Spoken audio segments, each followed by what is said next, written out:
Good afternoon, viewers at home and our highly esteemed students. This is Student Hour Corper, and this is the first edition of the program. The program is actually a personal community building service, or a project that I decided to engage in as a result of some things I observed. I mean, the student I have met in Kano State.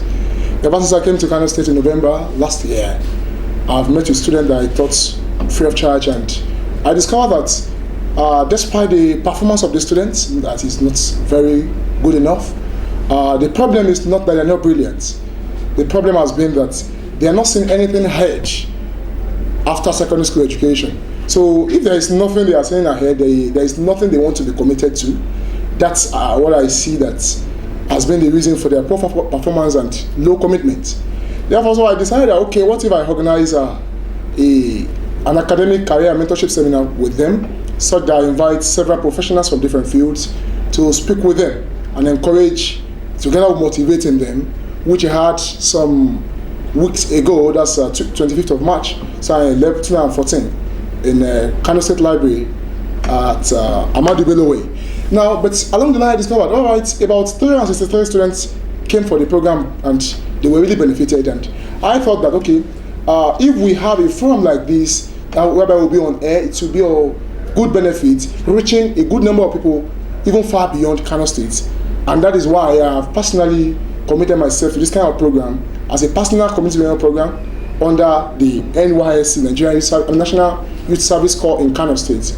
I really want to appreciate the authority of ARTV for giving the opportunity, and the management of NYSC, particularly in Kano State, starting from the state coordinator, Mr. A.R. Sanusi, the ZI, Zonal Inspector, the local government inspector, and my big uncle, the head of the Community Development Service Department in NYSC in Kano State.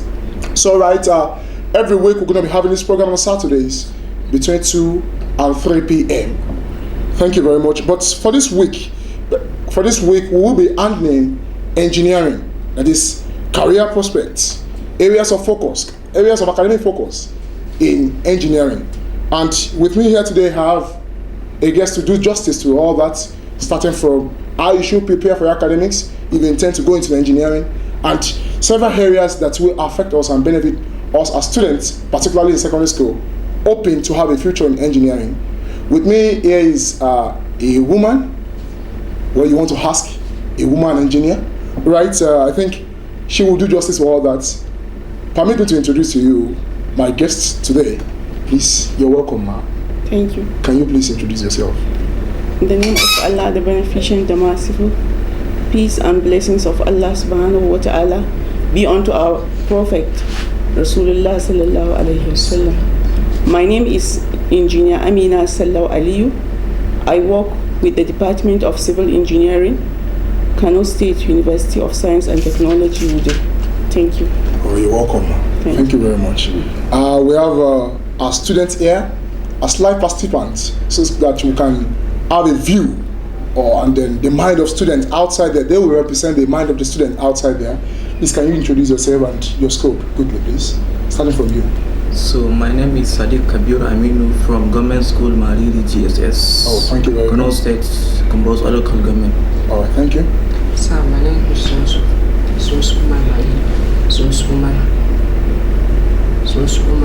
From which school?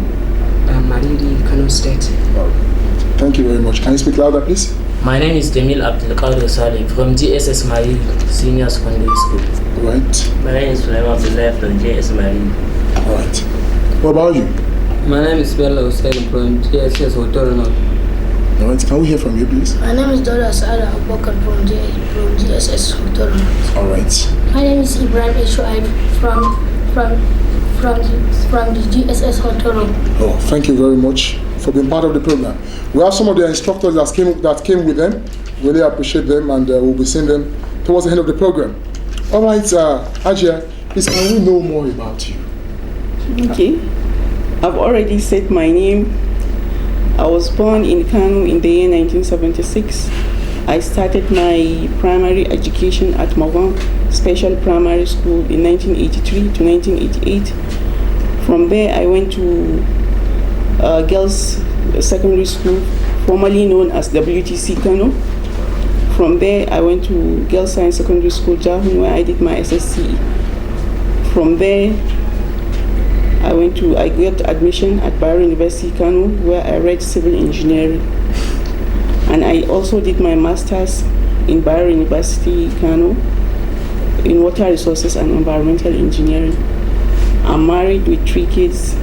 I'm working at Kano University of Science and Technology as a lecturer. Right, so many things embedded in what you have said, man. You said you are an engineer. Yes. How come? Because it's a big challenge in our environment to find ladies as engineer. Of course, there are fears of somebody who will employ me, all of that. Can you tell us more? What really was your mind? What do you think? What drove you into reading engineering, please? Well, I didn't want to read engineering at the beginning. What my mom wanted me to read was medicine. But I found myself reading engineering because after my remedials, the admission was given to me to read mechanical engineering as the first instance. So people were saying, how can a lady read mechanical engineering? The soul of my father, rest in peace, he encouraged me that I should go and read engineering. It's a profession for both male and female. So I went, I read engineering, and I am now an engineer. But how did you overcome your mom's view? Because one of the challenges our ladies are going to face is their parents and their peer group around them. Some will tell them, why are you doing it? There is no prospect for you because engineering is a hard work. You have to carry armor. That's what they believe. Many people believe that engineering is just about carrying armor and metal all about. So how were you able to get through your mom's idea? Yes, I really respected her view. Her view was so good because she had cesarean sessions several times. So she was thinking that if I could have one of my child, a female child, reading medicine, she will also assist.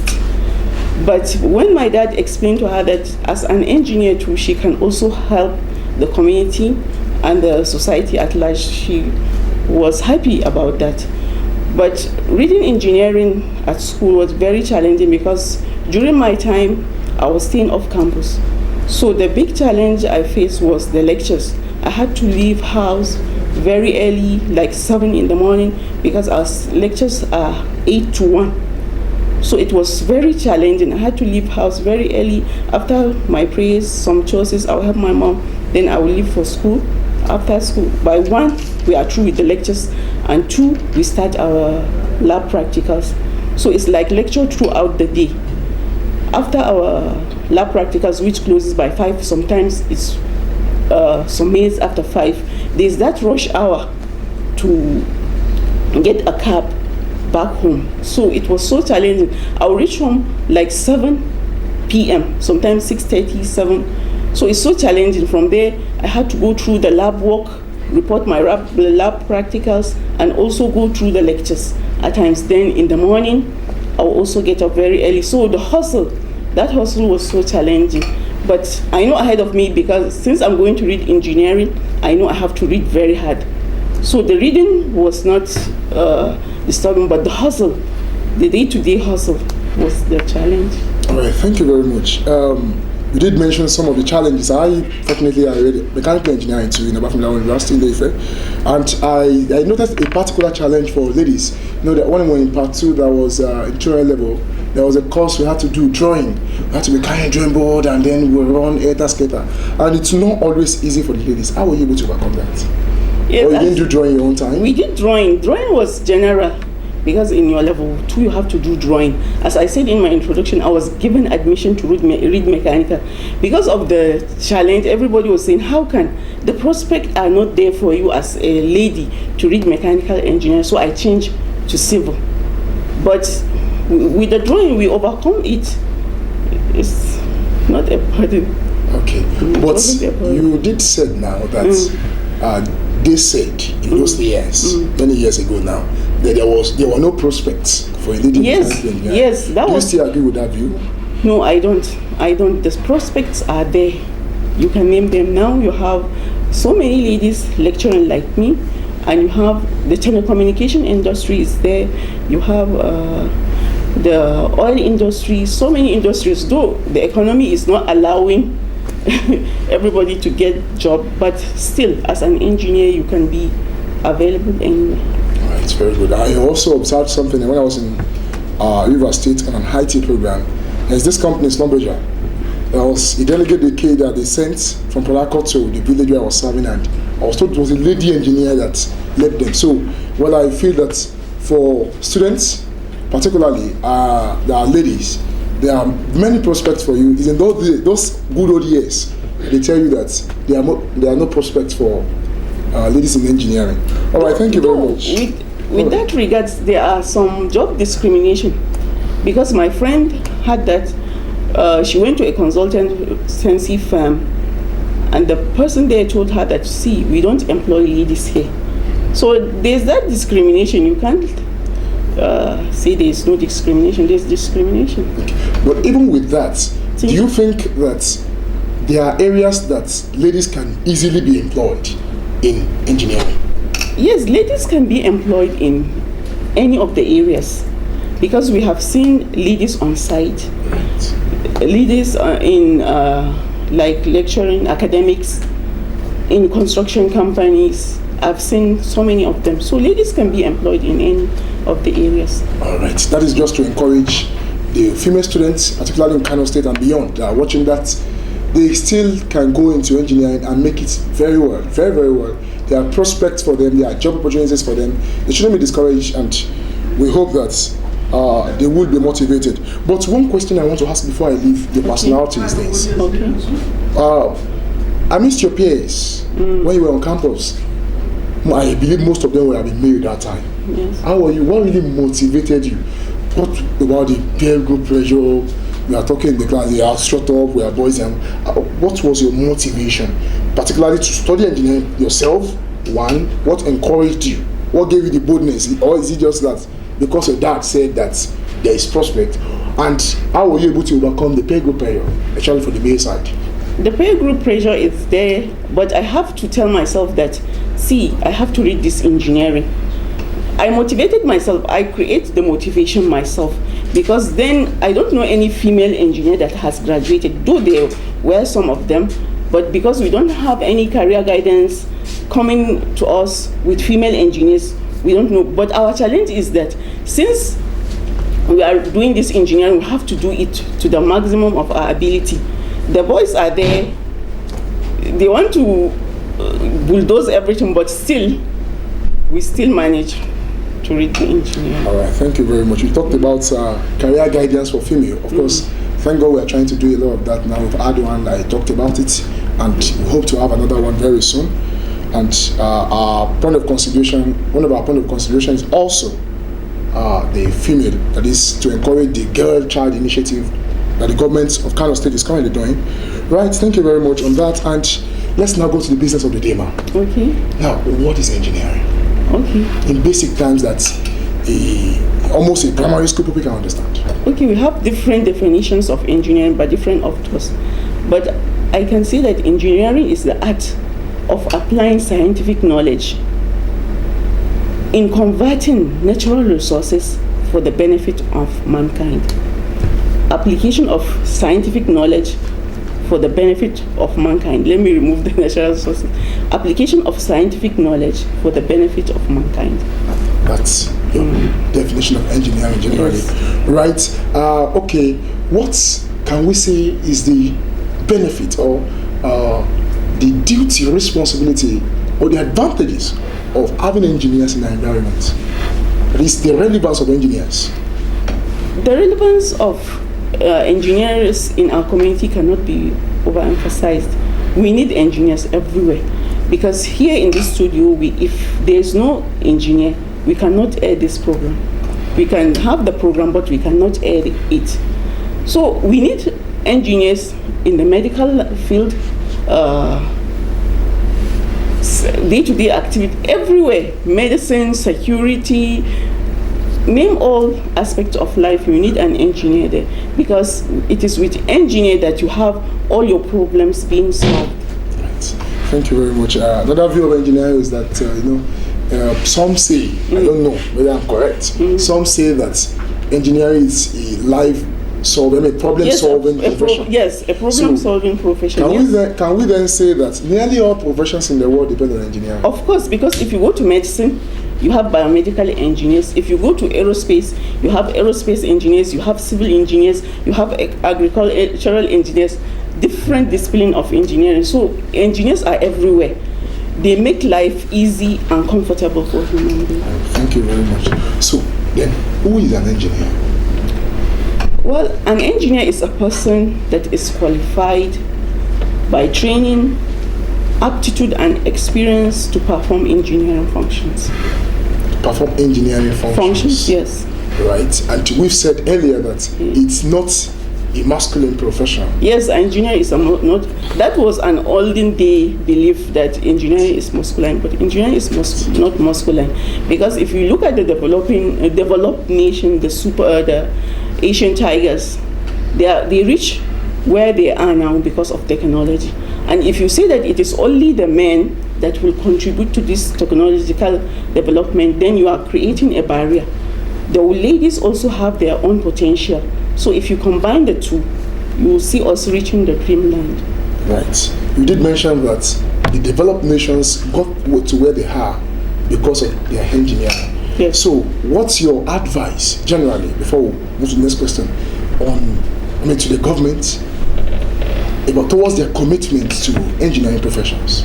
Yes, the government should support engineering, that is reading engineering, for example, and also create job opportunities for the engineers, because if you train engineers and you don't have job opportunities for them, then those coming behind will not be motivated to read engineering. We sincerely at this point want to appreciate the administration of the current governor in Kano State, Engineer Dr. Rabi Kwankwaso, for his commitment. We heard that he has sent several science students abroad, several engineering students abroad to study. And this we believe that it will really help the advancement of technology in Nigeria as a whole. Now, you did mention something. You said an engineer is a person that performs a function of engineering. Yes. Now, what are the functions of engineer in plain terms? Okay, let me list some of the functions of an engineer. You have research. Research is like seeking the scientific knowledge. Then you have what is called development. Development is like the creative application of knowledge, putting this research into what you can see. That's development. Then you have design.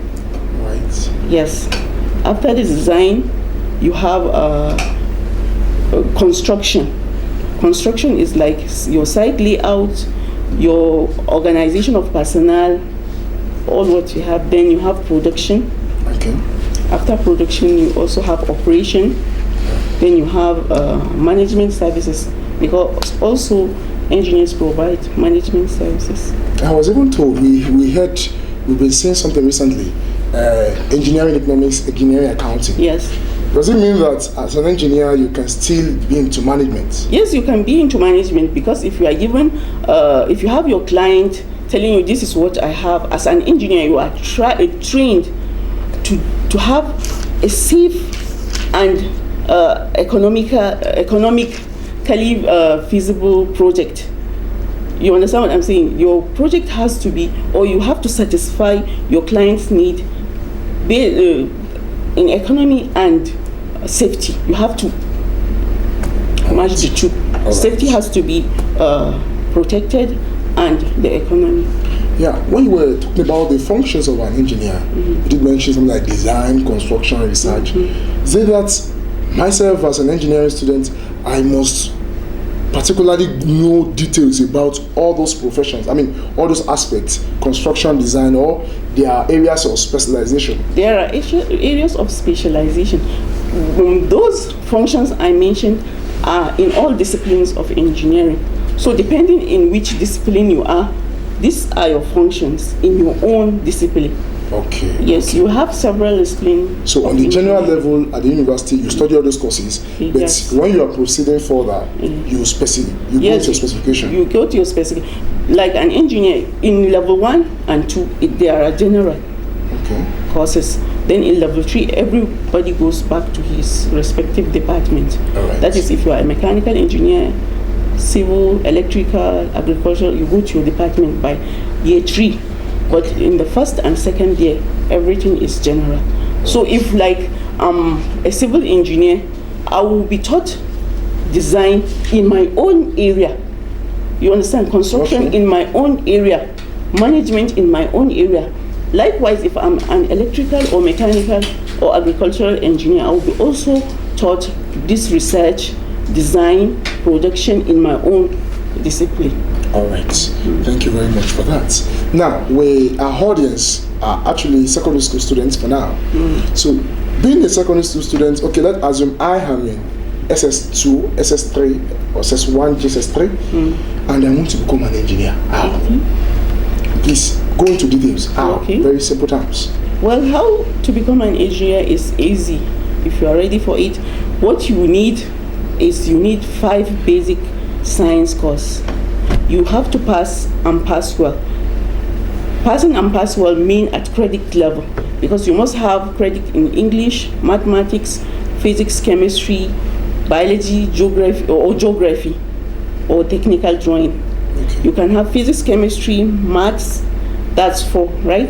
Then either biology, geography, or technical drawing will make it 5.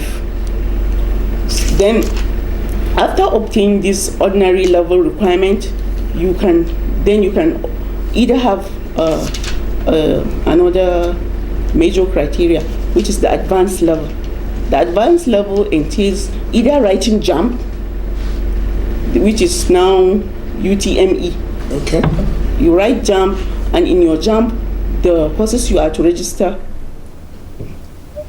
Wait a second.